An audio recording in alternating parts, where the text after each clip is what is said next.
So first, we need to get rid of this myth of investor-friendly contractors, all right? This shit does not exist. It's the same thing as you writing a letter to Santa or wishing for unicorns.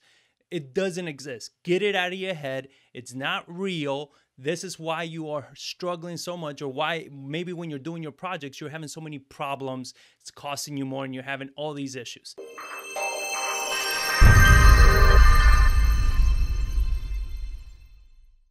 Investor-friendly contractor is a myth. I don't know who created it, who invented it, but this shit doesn't work, all right? It doesn't exist. Usually the people that are looking for investor-friendly contractors are either looking for somebody that's cheap or somebody that knows what needs to get done to the property because they don't know, or a combination of the two.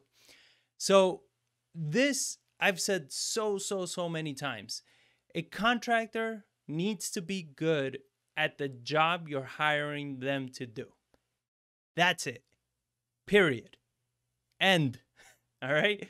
They need to be good only at doing that job. They don't need to be investor friendly. They don't need to know, how to flip a house. They don't need to know any of that. What they need to do is how to do the job correctly. And if you don't know how to do the job correctly, then don't get into a renovation, or partner. Like we say all the time, partner with an investor that actually knows how to do it. And we've talked about partnerships so damn much because it's so crucial. This is why you are hurting so much, especially when you're doing major renovations, new construction, whatever it is. You're hurting, you're struggling because you're trying to do it on your own and you don't understand what it is that you're doing. Pretty much, rehabs are broken down into two categories: what to do and how to do it. You are responsible for what to do. Your contractor is responsible for how to do it. And then as far as investor-friendly contractors, that the reason you want them is because they're cheap, is actually going to end up costing you a lot more at the end. But the biggest reason that I think why people have this premise is because usually with contractors, it's like everything. When you do volume, you get a better price, right? So if you're doing a lot of work with a contractor, you tend to get better prices.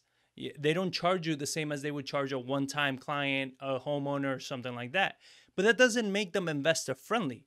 That's just simple economics of if you're doing volume, you get it at a better price, right? But don't expect a better price on your first project. It's not fair to the contractor.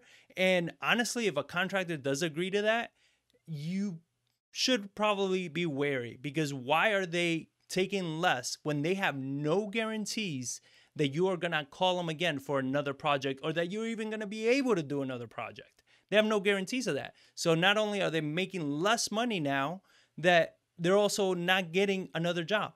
So it's not fair to them, and it makes sense. And that's where I think the misconception that contractors are investor friendly and they're cheap is usually because investors, when they're doing a bunch of houses, you tend to get better prices. Again, how do you avoid all this? If you don't know what you're doing and everything, partner. It's going to be the way to do it.